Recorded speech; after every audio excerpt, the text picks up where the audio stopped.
आज हम पढ़ेंगे कक्षा 4 हिंदी की पाठ्य पुस्तक प्रतिभा का 9वां अध्याय, जिसका नाम है लालची बंदर। यह कविता हरिवंश राय बच्चन जी द्वारा लिखी गई है और इस कविता द्वारा हरिवंश राय बच्चन जी बताना चाहते हैं कि हमें कभी लालच नहीं करना चाहिए। लालच बुरी बला होती है, ठीक है। लालच का परिणाम बुरा ही होता है। यह कविता भी एक लालची बंदर के बारे में है। कविता पढ़ने से पहले हम शब्दार्थ देख लेते हैं, जैसे समय, वक्त। समय, वक्त, कोशिश, प्रयत्न, कोशिश, प्रयत्न या प्रयास। प्रयास, रखा, रखा। रखा का क्या मतलब है? रखा, सूने, एकांत। सूने, एकांत, ठीक है, जहाँ कोई न हो, एकांत। फौरन, तुरंत। फौरन, तुरंत या जल्दी।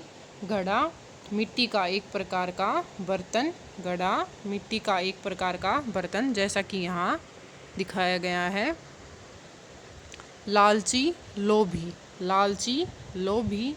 समय, वक्त, फौरन, तुरंत। घड़ा, मिट्टी का एक बर्तन। कोशिश, प्रयत्न। रखा, रखा। सूने, एकांत। लालची, लोभी, ठीक है। अब हम कुछ श्रुतलेख देखते हैं जिनका आपको अभ्यास करना है। घड़ा, कुरमुरे, फौरन, मुट्ठी, लालची, मालिक, राम सुमेर, ठीक है। घड़ा, कुरमुरे, फौरन, मुट्ठी, लालची, मालिक और राम सुमेर। अब हम कविता शुरू करते हैं। लालची बंदर, ठीक है।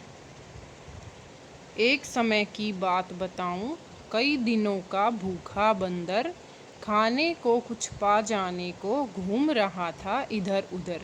तो ये कविता किसके बारे में है? एक भूखे बंदर के बारे में है, जो कई दिनों से भूखा था और कुछ खाने के लिए ढूंढ रहा था, और खाने की चीज़ें ढूंढने के लिए वो इधर उधर घूम रहा था।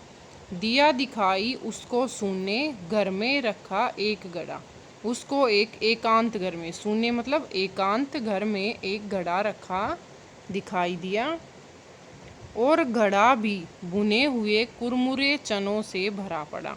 और उस घड़े में क्या था? किससे भरा हुआ था? वो चनों से, ठीक है, कुरमुरे चनों से भरा हुआ था। दोनों हाथ साथ बंदर ने फौरन दिए घड़े में डाल।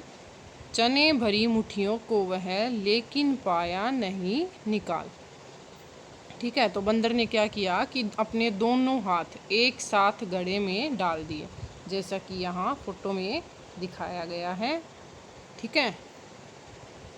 क्या किया बंदर ने? अपने दोनों हाथ एक साथ घड़े में डाल दिए। चने भरी मुट्ठियों को वह लेकिन पाया नहीं निकाल। फिर दोनों हाथों की मुट्ठियों में चने भर लिए और भरी हुई मुट्ठियों को वो एक साथ घड़े से बाहर नहीं निकाल पाया, ठीक है। तो यहाँ क्या दिखाई देता है? यहाँ पर बंदर का लालच। एक बार में वो ज़्यादा प्राप्त करना चाहता था, क्योंकि उसको डर था कि अगर कोई आ गया पीछे से तो उसको सज़ा मिल सकती है। तो इस बात के कारण बंदर ने यहाँ लालच दिखाया, और लालच दिखाने के कारण वह फंस गया।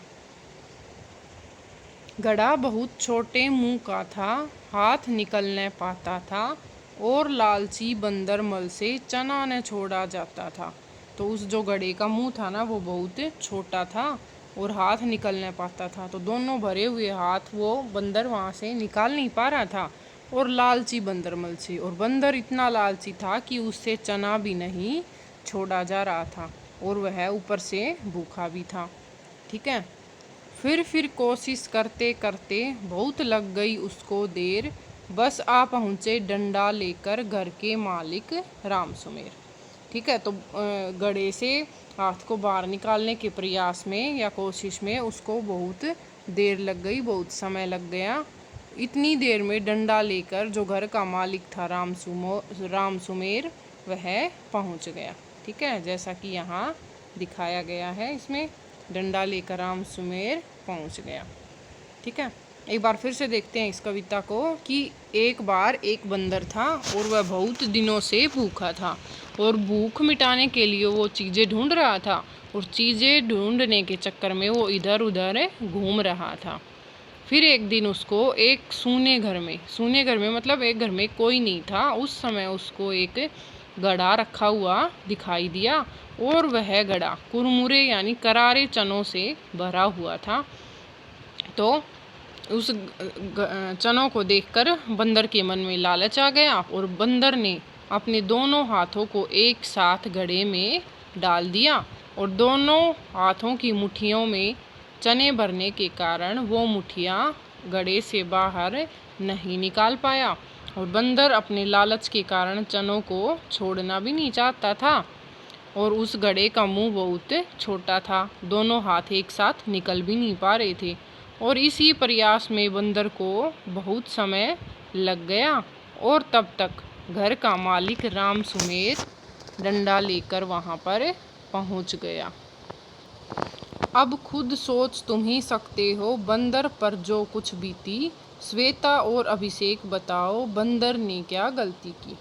अब आप बंदर की हालत को देखकर खुद सोच सकते हो कि बंदर पर उस समय क्या बीती होगी।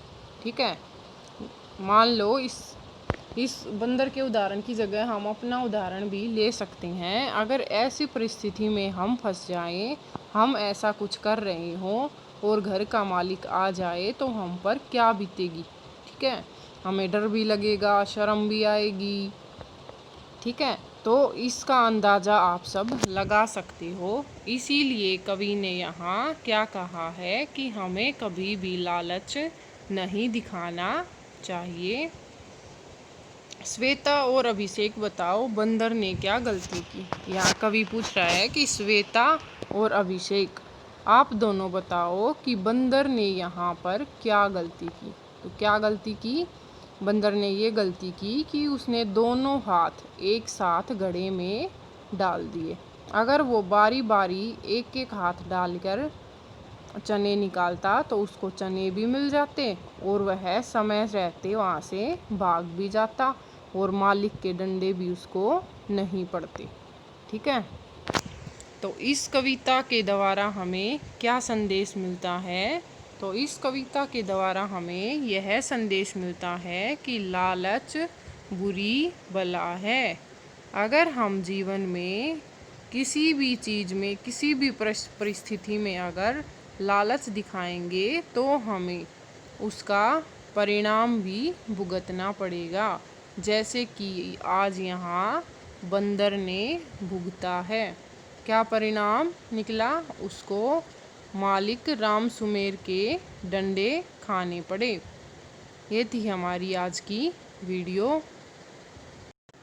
एक बार हम कुछ मौखिक प्रश्न और देख लेते हैं।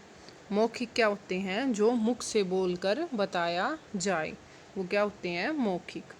और कहाँ से हैं ये? पाठ से ही है। हमने जो कविता पढ़ी है उसी के आधार पर ये बताने हैं आपको। सोचिए और बताइए। पहला प्रश्न है, बंदर इधर उधर क्यों घूम रहा था? तो क्यों घूम रहा था बंदर इधर उधर? बंदर कई दिनों से भूखा था और वो अपने खाने के लिए कुछ चीज़ें ढूंढ रहा था और उसी खोज में वह इधर उधर घूम रहा था। ठीक है, अपने लिए खाने की चीज़ें ढूंढने के लिए वह इधर उधर घूम रहा था।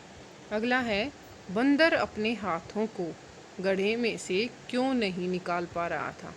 ठीक है, तो क्यों नहीं निकाल पा रहा था बंदर अपने हाथों को घड़े में से? क्योंकि बंदर ने अपने दोनों हाथों को एक साथ घड़े में डाल दिया था और घड़े का मुंह बहुत ही छोटा था। इस कारण वह दोनों हाथों को एक साथ बाहर नहीं निकाल पा रहा था। ठीक है, अगला है, बंदर ने क्या गलती की? तो बंदर ने क्या गलती की? बंदर ने यही गलती की कि उसने अपने दोनों हाथों को एक साथ इतने छोटे घड़े में डाल दिया और इसी गलती की सजा बंदर को भुगतनी पड़ी।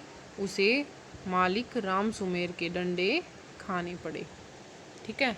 अगला है लिखित। लिखित क्या होता है? जो लिख कर बताया जाए। ठीक है। पहला है दी गई कविता की पंक्तियाँ पूरी कीजिए। जो कविता हमने पढ़ी है उसी में से कुछ पंक्तियाँ काट कर दी गई हैं जो हमें पूरी करनी है। ठीक है। जैसे फिर कोशिश करते करते। अब उसको देर यहाँ दे रखा है। इससे पहले की लाइन क्या है? बहुत लग गई उसको देर। आगे दे रखा है बस आ, तो इससे आगे काम है भरना है। पहुँचे डंडा लेकर घर के मालिक राम सुमेर। ठीक है। फिर कोशिश करते करते बहुत लग गई उसको देर, बस आ पहुँचे डंडा लेकर घर के मालिक राम सुमेर। ठीक है। बार बार वो क्या कर रहा था? कोशिश कर रहा था वहाँ से अपने हाथ निकालने की, लेकिन वो हाथ नहीं निकाल पा रहा था और इसी कोशिश में उसको बहुत देर लग गई और इतनी देर में घर का मालिक राम सुमेर आ पहुँचा। ठीक है। बचा हुआ अध्याय हम अगली वीडियो में पढ़ेंगे। वीडियो अच्छी लगे तो लाइक और शेयर करें, चैनल को सब्सक्राइब करें।